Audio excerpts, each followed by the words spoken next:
Queridos irmãos do programa Prosa com Chico, para nós é um motivo de muita alegria falarmos a respeito desse importante missionário de Jesus diante da doutrina consoladora, a doutrina espírita.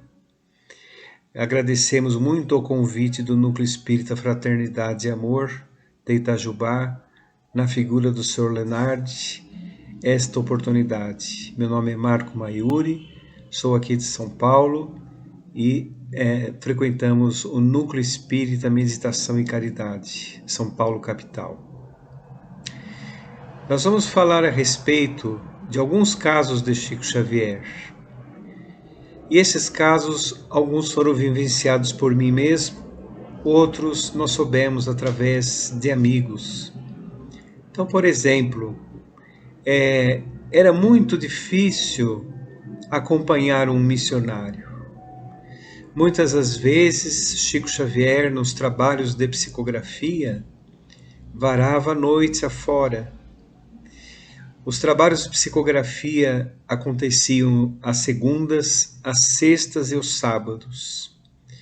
E de sexta para sábado, muitas das vezes, Chico praticamente emendava, fazendo com que as pessoas tivessem que revezar para poder dar conta de acompanhar este trabalhador incansável. Conversando certa vez com um amigo pessoal de Chico Xavier, que também era nosso amigo, que foi inclusive barbeiro de Chico Xavier, o Candinho, ele disse para nós o seguinte, que Chico às vezes, de sexta para sábado, ia até sua residência e ficava de terno, deitava-se de terno, e no dia seguinte, quando tinha a distribuição na Vila do Pássaro Preto, já estava lá de pé trabalhando na distribuição realmente dos donativos e para se preparar também para a importante reunião do abacateiro, que acontecia ao ar livre debaixo do abacateiro, a exemplo dos primeiros cristãos, com aquela simplicidade evangélica, com aquela elevação do ambiente. Então, era uma questão da seriedade como Francisco Cândido Xavier realizava o seu trabalho. Em 75 anos de mediunato ininterruptos, segundo pesquisa da Associação Médico Espírita, dirigida por doutora Marlene Nobre, ele recebeu aproximadamente 40 mil mensagens particulares, com 100% de acerto.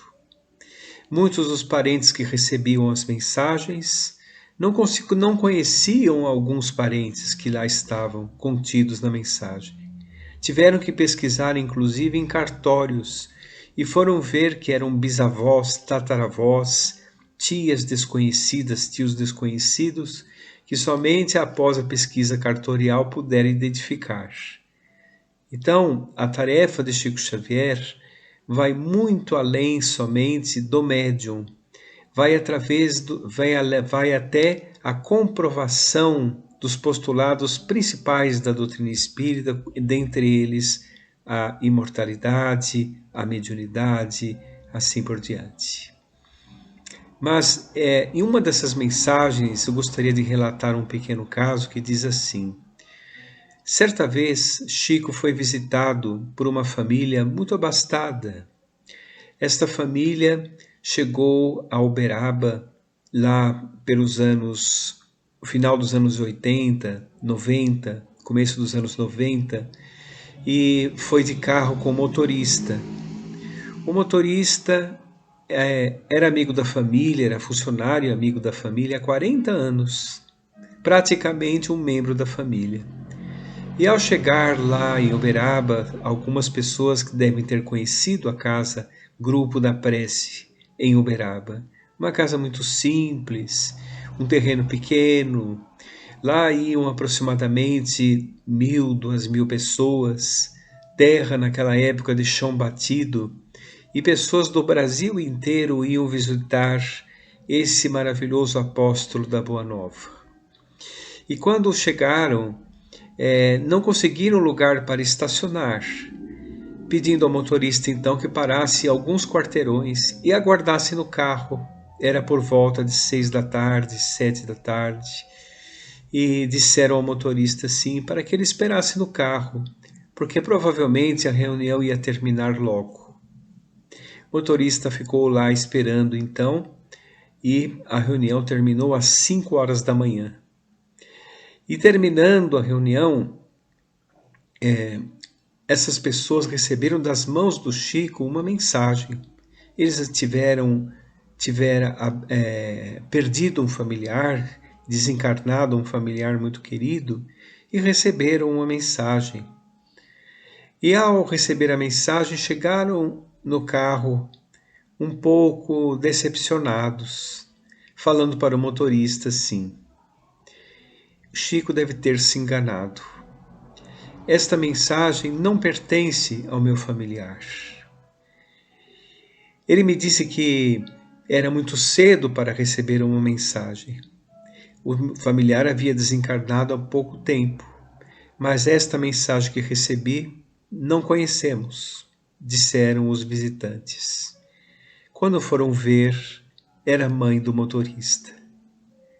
Então, isso comprova realmente a maravilhosa mediunidade de Francisco Cândido Xavier, que faz com que nós todos tenhamos o respeito necessário para que todos nós possamos exercer o compromisso mediúnico da forma correta.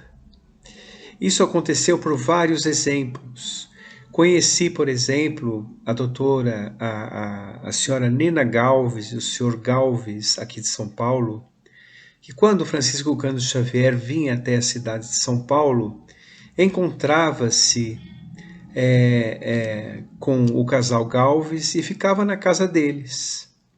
E Dona Galves sempre recebia Francisco Cândido Xavier em sua casa. Tinha até ali uma pequena suíte onde ele podia descansar antes dos compromissos aqui na capital.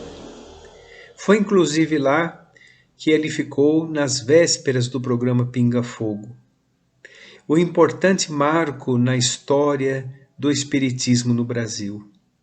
Porque a partir do Pinga Fogo, o Espiritismo, vamos dizer assim, se popularizou na extinta TV Tupi. E Dona Nena nos contava particularmente o seguinte, que quando Chico Xavier, pouco antes de sair para o programa, estava andando preocupado nos jardins de sua casa, estava conversando com os amigos espirituais, com semblante bastante preocupado mesmo, a ponto de Dona Nena perguntar ao Chico se estava com algum problema, se necessitava de alguma coisa. Foi quando Chico deu um exemplo de responsabilidade doutrinária, dizendo assim, que ele estava preocupado e pedindo a Jesus e aos benfeitores espirituais, especialmente Emmanuel, que ele não viesse a prejudicar a doutrina espírita cometendo algum erro. E aí nós percebemos a grande responsabilidade de Chico Xavier, a grande responsabilidade deste missionário, ao falar da doutrina espírita.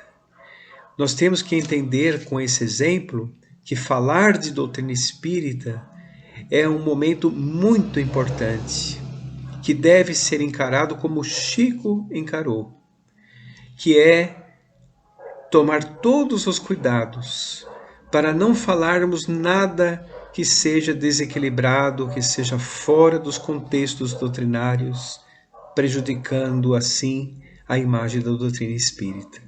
Imagine se Francisco Cândido Xavier ia prejudicar o espiritismo. Mesmo assim, dada a sua humildade, ele estava seriamente preocupado com isso. Mas para aqueles que o conheceram, o principal é seu exemplo como homem, o homem de bem que está em o Evangelho segundo o Espiritismo. E muitas vezes nós nos questionamos que esse missionário continua a nos amparar e que nós devemos fazer a nossa parte neste momento importante que nos encontramos, o momento espiritualmente histórico da transição planetária. Muita paz a todos, fiquem com Deus,